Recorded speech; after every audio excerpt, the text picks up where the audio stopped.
Então, tem coisas que são negociáveis? Eu acredito que tem, inclusive em relação a tempo. Mas tem coisas que são inegociáveis. Por exemplo, você precisa dormir. Tem negociação em relacionada a isso. Ah, putz, tive um pau em produção e virei uma noite. Tá, mas você não tem pau em produção todo dia. Espero que não. Se você tiver, acho que melhor você repensar o lugar que você está trabalhando. Se você está todo dia virando noite acordado para resolver pau de produção, provavelmente você precisa repensar isso, né? Agora, é, você precisa reservar tempo para algumas coisas, por menores que sejam, né? Então, assim, se cuidar, como eu falei, né? Cuidar de vida espiritual, estar com sua família, dormir, ter o tempo para comer, por menor que seja, né? Tem uma pessoa que eu acompanho na internet, não veio ao caso quem é, e que tem uma rotina muito doida, muito, enfim, corrida. E essa pessoa veio ela falando outro dia que o almoço dela é a marmita lá, e é 12 minutos de almoço, né? Enfim, eu não quero para mim essa realidade, tá? Mas para pessoa funcionar. Mas o que ela fala?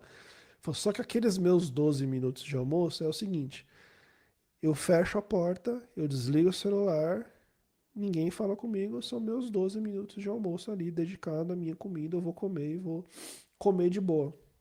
12 minutos, tá? De novo, não tô sugerindo isso para ninguém, mas assim, por menor que seja, muitas vezes, o que você priorizou para aquele tempo, mas proteja aquilo, né? Realmente que aquilo seja algo sagrado para você, vamos dizer assim.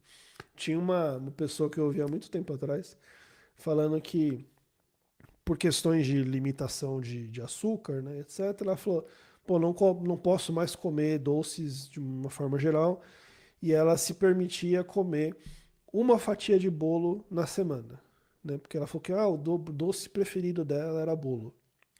E aí o que, que ela fazia? Ela falou, e a fatia de bolo eu comia no sábado à tarde, sentada na minha poltrona. Eu era uma senhora. Então eu sentava na minha poltrona, pegava uma fatia de bolo e era a minha fatia de bolo da semana. E era um momento mágico onde eu comia a minha fatia de bolo. Então, assim, é um negócio super restrito, super limitado, mas que ela protegia e que ela definia que era aquele momento, aquela hora, naquele lugar, daquele jeito, e aquilo virava uma experiência boa para ela, né? Então, assim, percebe? Não existe um grande equilíbrio. Não existe, na verdade, coisas bem extremas em tudo isso que eu estou falando para vocês. Mas ainda assim, ainda com esses extremos, se você conseguir dar um norte, um significado e uma aplicação apropriada para aquilo, você ainda assim consegue tirar os melhores resultados para você daquilo, tá? Outra coisa que eu coloquei aqui como importante, uma estratégia também importante nisso, que é você comunicar bem todas essas coisas. Então eu falei aqui, né? Pô, se você de repente está numa fase de que você vai precisar se dedicar um pouco mais ao trabalho, comunicar a quem interessar isso, né? Família, cônjuge, enfim, filhos, quem quer que seja, né? Comunicar isso, né? Ou, ao contrário, você está numa fase que, pô, você está com alguma questão que você precisa resolver familiar e talvez o trabalho vai ficar meio assim. Comunicar isso no trabalho. Ó, estou com uma questão familiar em casa, o que quer que seja, vou precisar me dedicar um pouco mais a isso. Não é que eu não vou trabalhar, mas eventualmente eu vou estar meio off. Eu passei por isso há muitos anos atrás, quando minha mãe esteve muito doente, depois veio a falecer.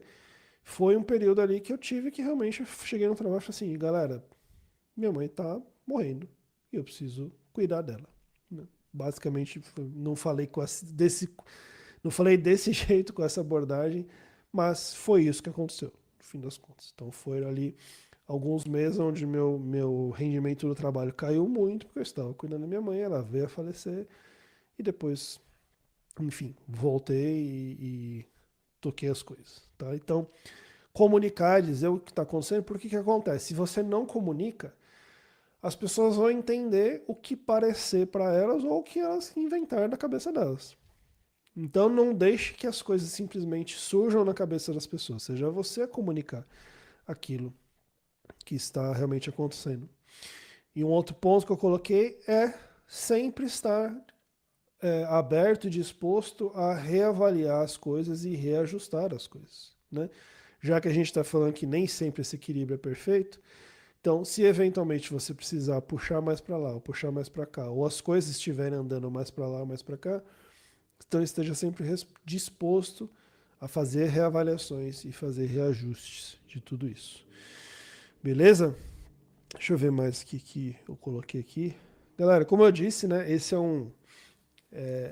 era uma aula que eu acho que não é um assunto tão concreto assim, porque ele realmente aborda isso tudo de uma forma, ou melhor, esse por si só é um assunto que não é exatamente concreto, né?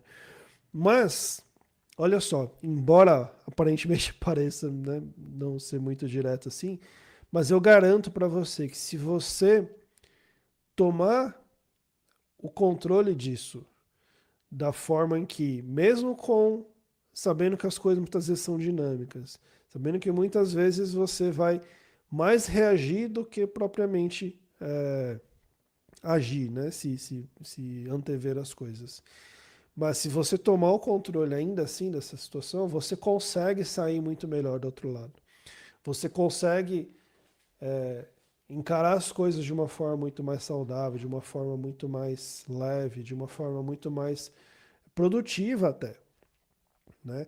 Hoje, eu provavelmente é a época na minha vida que eu mais trabalho, ainda que seja a época que teoricamente eu podia mais estar curtindo, né? Eu cheguei num ponto na minha carreira onde eu ganho bem, ganho provavelmente mais do que eu precisaria e menos do que eu gostaria, óbvio, que a gente sempre quer ganhar mais.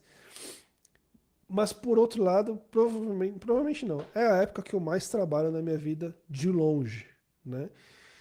E ainda assim eu consigo ter uma vida legal. Do ponto de vista de me cuidar, de ter minhas rotinas, de descansar, de estar com a minha família, etc. Claro que sempre tem coisas que a gente quer ajustar, mas eu estou num momento muito bacana e ainda assim trabalhando muito, né? E por quê? Porque eu aprendi, de uma certa forma, a administrar todas essas pontas.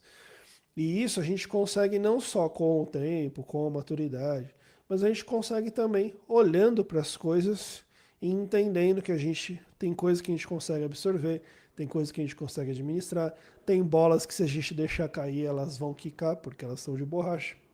Tem bolas que você não pode deixar cair de jeito nenhum.